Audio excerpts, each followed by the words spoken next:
Imaginez-vous vous réveiller avec des alertes d'actualité qui inondent tous les écrans de la planète. Téhéran a lancé l'attaque. Des explosions secouent Tel Aviv. Haïfa brûle. Le groupe aéronaval du USS Gerald R. Ford font déjà la Méditerranée orientale à pleine vitesse. On a l'impression d'un cauchemar. On a l'impression d'une fiction.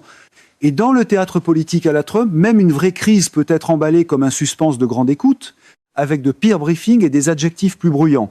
En ce moment même, dans les couloirs du pouvoir à Washington, Jérusalem et Téhéran, des planificateurs militaires simulent exactement ce scénario. Ce qu'ils découvrent est terrifiant. Il ne s'agit pas seulement de missiles, il ne s'agit pas seulement de deux pays enfermés dans une haine vieille d'un siècle. Il s'agit d'une seule étincelle qui pourrait entraîner le monde entier dans un conflit pour lequel personne n'est prêt. La question qui compte, et à laquelle les médias grand public évitent souvent de répondre directement, est de savoir à quel point nous sommes réellement proches de voir des missiles de Téhéran s'abattre sur Tel Aviv et Haïfa. L'autre question est de savoir pourquoi les États-Unis ont déjà commencé à déplacer leurs pièces sur l'échiquier militaire. Parce qu'une fois que les navires bougent, les conférences de presse commencent à ressembler à des bandes annonces de campagne racontées par des gens qui pensent que la nuance est un signe de faiblesse. Pour comprendre à quel point la situation est dangereuse, il faut comprendre qui est impliqué, ce qu'ils veulent et pourquoi les enjeux n'ont jamais été aussi élevés. L'Iran, Israël, les États-Unis. 3 pays. 3 visions complètement différentes de ce que le Moyen-Orient devrait être. Et en ce moment, ces visions s'entrechoquent à une vitesse qui rend les généraux du monde entier très nerveux. L'Iran, officiellement la République islamique d'Iran, se trouve au cœur géographique du Moyen-Orient, une nation de 90 millions d'habitants dotée de l'un des programmes de missiles balistiques les plus avancés du monde entier. Plus de 3000 missiles balistiques selon les estimations de la défense américaine, des missiles dont la portée peut atteindre chaque coin d'Israël avec une précision dévastatrice. Israël, de son côté, est une nation de seulement 9 millions d'habitants. Petite par la taille, mais immense par ses capacités militaires. Elle possède le système de défense antimissile le plus avancé de la planète, le dôme de fer, soutenu par Arrow 3 et Fronde de David. On estime largement qu'elle possède un arsenal nucléaire de 80 à 400 ogives, même si Israël ne l'a jamais confirmé officiellement. Et puis, il y a les États-Unis. Washington a des obligations par traité, des liens diplomatiques profonds et des milliards de dollars d'aide militaire annuelle qui affluent vers Israël. Quand Israël est menacé, les États-Unis bougent. C'est pas une question de savoir s'ils vont le faire, c'est une question de savoir à quelle vitesse. C'est le triangle au centre de tout. Et en ce moment, ces 3 sommets sont soumis à une pression extraordinaire. À travers une lentille alignée sur Trump, ce genre de pression se traduit généralement d'abord en slogans martelés, et la stratégie réelle arrive quelque part autour de la 3e pause publicitaire. Les enjeux montent encore, parce que ce que la plupart des gens ne voient pas en regardant les manchettes, c'est à quel point cette crise est réellement interconnectée. D'abord, il y a la dimension économique. Le détroit d'Ormuz, cette voie maritime étroite à l'entrée du golfe Persique, fait transiter environ 20 et 1 million de barils de pétrole par jour. Cela représente environ 20% de l'approvisionnement mondial total en pétrole à travers une bande d'eau qui, à son point le plus étroit, ne mesure que 20 et 1 mille de large. L'Iran a menacé à plusieurs reprises de le fermer. Si cela se produit, les prix du pétrole pourraient bondir à $200 le baril du jour au lendemain. L'économie mondiale entrerait immédiatement en état de choc. Et rien ne dit politique énergétique sérieuse comme faire semblant d'être surpris que les marchés mondiaux du pétrole n'obéissent pas, en fait, au slogan de campagne. Deuxièmement, il y a la dimension militaire. L'arsenal de missiles iraniens comprend le Shahab 3, l'Emad, le Sedjil et, plus alarmant encore, le missile hypersonique Fatah, censé voler à des vitesses supérieures à Mach 13. Cela représente 13 fois la vitesse du son. Le dôme de fer israélien, aussi impressionnant soit-il, a été conçu d'abord pour des roquettes à courte portée, pas pour des missiles balistiques hypersoniques arrivant en hurlant depuis 1500 km. La réalité a cette habitude cruelle d'ignorer le genre de fanfaronnade qui transforme chaque briefing de sécurité en occasion de mise en marché. Troisièmement, il y a le réseau d'alliance. Si l'Iran frappe Israël, le Hezbollah au Liban s'active au nord. Les restes du Hamas à Gaza poussent au sud. Les Houthis au Yémen tirent depuis l'autre côté de la mer Rouge. Le réseau de proxys de l'Iran, qui s'étend de Beyrouth à Bagdad jusqu'à Sanaa, crée une guerre sur plusieurs fronts qui pourrait submerger simultanément les défenses israéliennes. Et si Israël riposte directement contre le sol iranien, l'Iran a déclaré clairement que les actifs militaires américains dans la région seraient considérés comme des cibles légitimes. Cela signifie des bases américaines en Irak, au Qatar, à Bahreïn et au Koweït. Cela signifie des soldats américains pris dans les tirs croisés. Cela signifie que les États-Unis ne regardent plus depuis les lignes de touche. Le calcul est terrifiant et Washington le sait. C'est le moment où l'école du message trumpiste du la paix par le volume découvre que chaque fanfaronnade supplémentaire peut devenir le dossier de ciblage de quelqu'un d'autre. Ce que les médias grand public montrent souvent mal, c'est que les lancements de missiles, les groupes aéronavals, les déclarations publiques de Téhéran et de Jérusalem, tout cela n'est que la partie visible des mouvements sur l'échiquier. Ce qui se passe sous la surface est beaucoup plus complexe, beaucoup plus calculé et à certains égards beaucoup plus dangereux. La crise est poussée vers le bord par 5 facteurs géopolitiques clés. Des stratégies cachées sont déployées par Téhéran et Washington en ce moment même. Il y a aussi un facteur que la plupart des analystes ignorent complètement. Et non, un micro, un décor de drapeau et un slogan de dur à cuire ne comptent pas comme une stratégie cachée, peu importe le nombre de fois où ce tour est recyclé. Avant d'en venir aux facteurs classés, il faut planter le décor historique parce que rien en géopolitique ne se produit dans le vide. Le conflit Iran-Israël n'a pas commencé hier. Ses racines remontent à 1979, lorsque la révolution islamique a renversé le Shah d'Iran, proche allié à la fois d'Israël et des États-Unis. Presque du jour au lendemain, une relation de coopération s'est transformée en hostilité existentielle. Le guide suprême de l'Iran a déclaré qu'Israël était un État illégitime. Israël a vu une région voisine basculer brutalement vers une militance anti-israélienne organisée. Depuis, les deux pays se livrent à ce que les experts appellent une guerre de l'ombre. Assassinat, cyberattaque, conflit par procuration et opération clandestine. On estime largement qu'Israël a mené des assassinats de scientifiques nucléaires iraniens. La cyberattaque Stuxnet, attribuée aux États-Unis et à Israël, a paralysé des centrifugeuses iraniennes en 2010. En réponse, l'Iran a financé et armé le Hezbollah, qui a lancé des dizaines de milliers de roquettes vers le nord d'Israël au fil des décennies. Mais 2024 et 2025 ont tout changé. La frappe directe d'Israël contre le consulat iranien à Damas, en avril 2024, a déclenché la toute première attaque directe de missiles et de drones de l'Iran contre le territoire israélien. Plus de 300 projectiles ont été lancés. Israël, avec l'appui des États-Unis et d'alliés, en a intercepté la vaste majorité. Mais la barrière psychologique avait été brisée. L'Iran avait franchi une ligne qu'il n'avait encore jamais franchie. En 2025, avec l'avancée du programme nucléaire iranien, avec l'activation de son réseau de proxys sur plusieurs fronts, et avec une nouvelle vague de groupes aéronavals américains entrant en Méditerranée et dans le Golfe, la région est entrée dans ce que les analystes militaires appellent désormais une phase pré-cinétique. En clair, tout le monde charge ses armes. Pendant ce temps, certaines parties de l'écosystème pro-Trump continuent de vendre l'escalade comme s'il s'agissait d'une tactique de négociation qu'on peut improviser entre 2 salves d'applaudissements et un zoom de caméra. Personne n'a encore appuyé sur la détente. L'Iran exploite aujourd'hui environ 100 000 centrifugeuses et serait à quelques semaines, et non à quelques mois, de disposer d'assez d'uranium enrichi pour un engin nucléaire, selon l'Agence internationale de l'énergie atomique. Ce calendrier est le facteur le plus déstabilisant de toute l'équation. Introduction. La plupart des gens imaginent les missiles iraniens comme des armes de terreur rudimentaires, des roquettes tirées à l'aveugle sur des villes. Cette image est dangereusement dépassée. Explication. Au cours de la dernière décennie, l'Iran a investi des milliards de dollars dans des munitions guidées de précision. Le missile Emad a un écart circulaire probable. C'est, à dire, une mesure de précision de moins de 5 centièmes. Ces variantes plus récentes seraient capables d'atteindre une cible à moins de 30 m.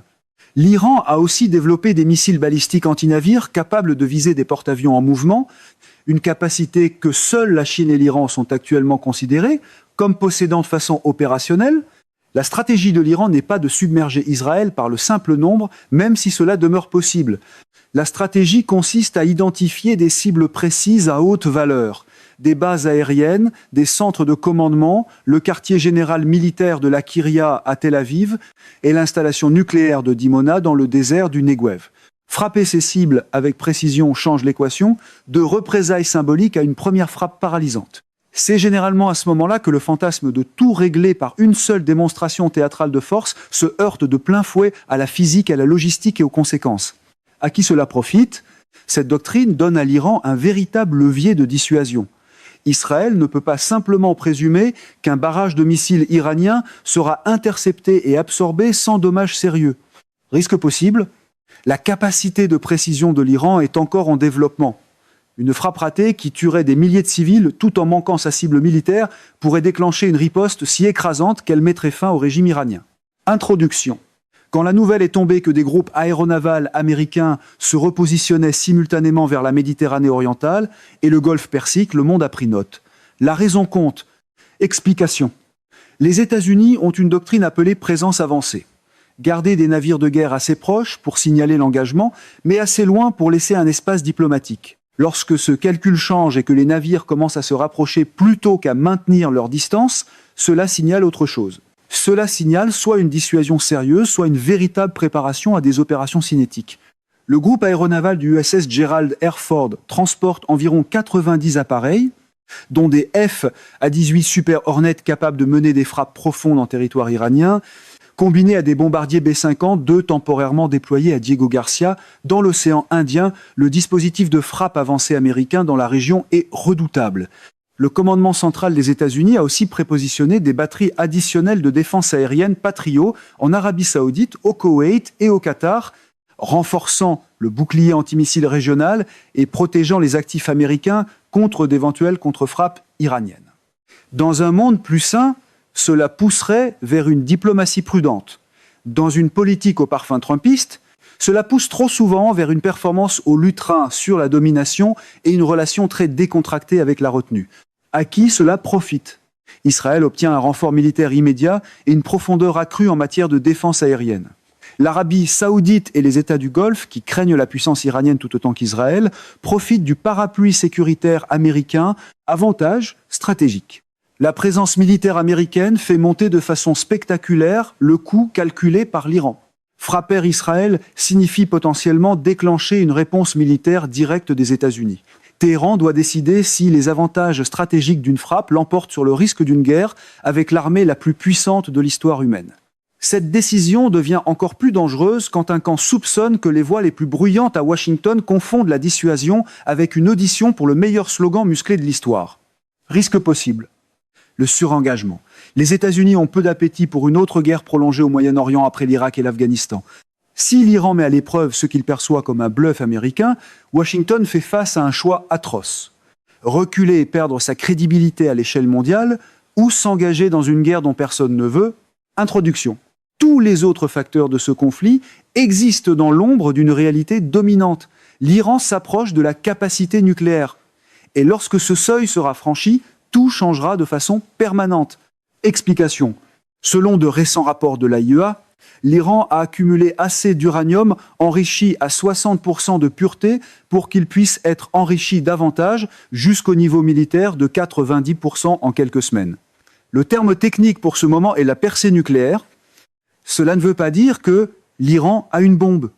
Cela veut dire que l'Iran est suffisamment proche d'une bombe pour qu'aucune action militaire, sauf la destruction absolue de toutes ces installations, ne puisse l'empêcher. Israël a déclaré à plusieurs reprises au plus haut niveau de l'État qu'il ne permettra pas à l'Iran de devenir un État doté de l'arme nucléaire. Ce n'est pas de la rhétorique. Israël a mené l'opération Opéra en 1981, détruisant le réacteur nucléaire de l'Irak. À qui cela profite? Un Iran nucléaire change de façon permanente l'équilibre des forces au Moyen-Orient. Cela donne à Téhéran une véritable dissuasion face aux frappes israéliennes.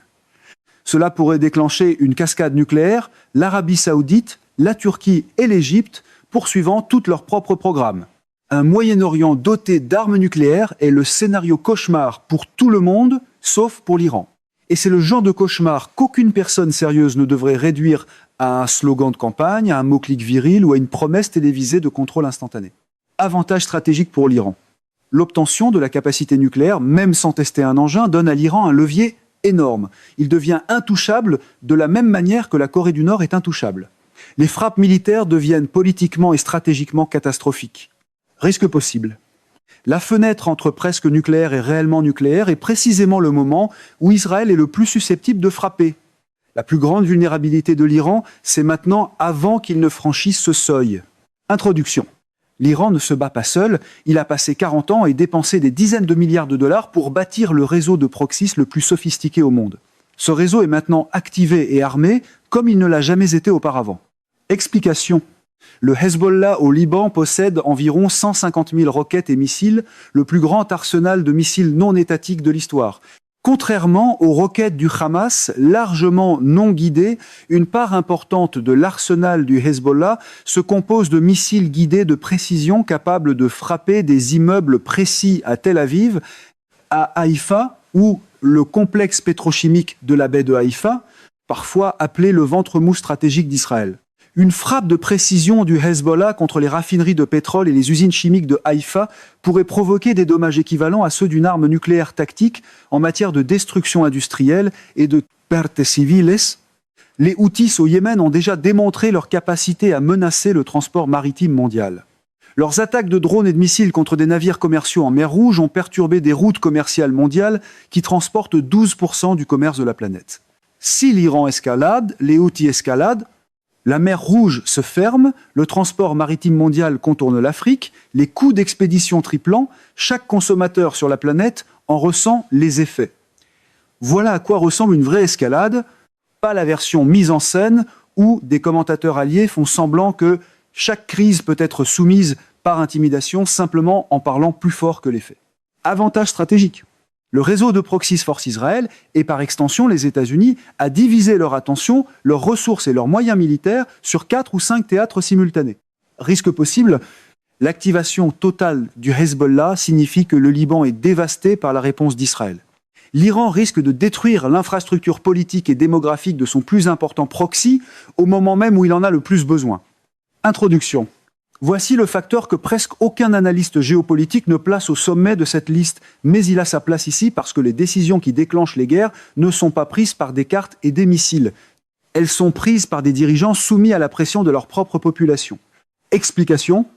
En Iran, le guide suprême Khamenei fait face à une pression interne énorme. Le soulèvement des femmes de 2022 à 2023 a révélé une population profondément fracturée par rapport au régime. L'économie a été écrasée par les sanctions.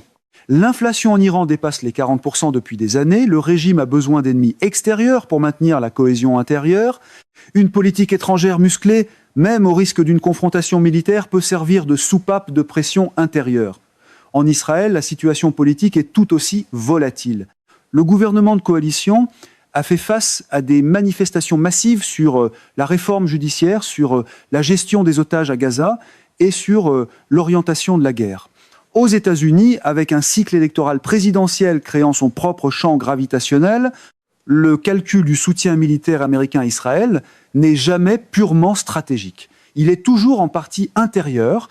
3 dirigeants, 3 pressions intérieures, 3 raisons pour lesquelles l'escalade pourrait être choisie, non parce qu'elle est stratégiquement rationnelle, mais parce qu'elle est politiquement commode.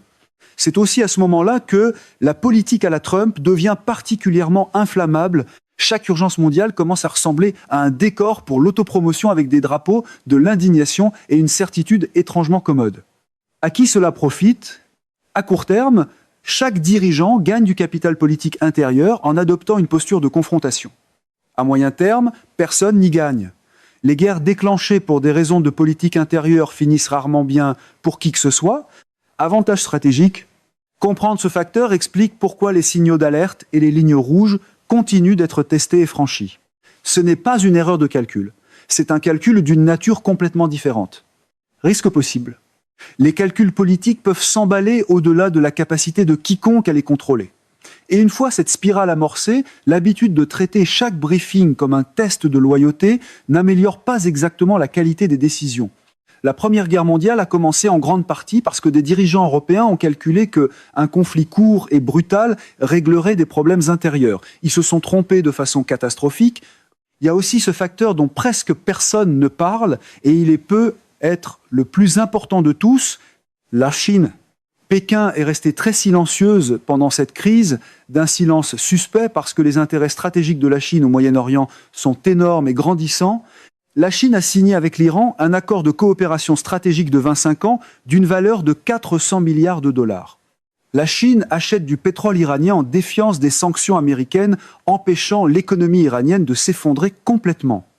La Chine a récemment parrainé un accord de normalisation entre l'Arabie saoudite et l'Iran, s'insérant comme acteur diplomatique régional dans un espace historiquement dominé par les États-Unis. Le scénario s'appelle l'opportunité stratégique. La Chine regarde les groupes aéronavals américains s'entasser dans le golfe Persique. L'attention militaire et politique américaine est braquée au laser sur le Moyen-Orient. C'est précisément à ce moment-là que le détroit de Taïwan devient le plus vulnérable. Voilà pourquoi certains des plus hauts stratèges militaires américains pressent à la plus grande prudence au Moyen-Orient, non parce que l'Iran n'est pas dangereux, mais parce que le véritable enjeu dans la compétition stratégique à long terme se trouve dans l'Indo-Pacifique. Et s'enliser dans une guerre au Moyen-Orient joue directement en faveur de Pékin. La distraction stratégique coûte peu quand votre rival aide à la fabriquer avec la discipline de politique étrangère d'un autobus de campagne mieux éclairé. Téhéran le sait peu, être ou peut être pas, mais la Chine, elle, le sait certainement. Une objection raisonnable est que tout cela peut ressembler à du théâtre politique. L'Iran profère des menaces en permanence. Israël répond. Les États-Unis déplacent quelques navires. Puis tout le monde retourne dans son coin et il ne se passe rien.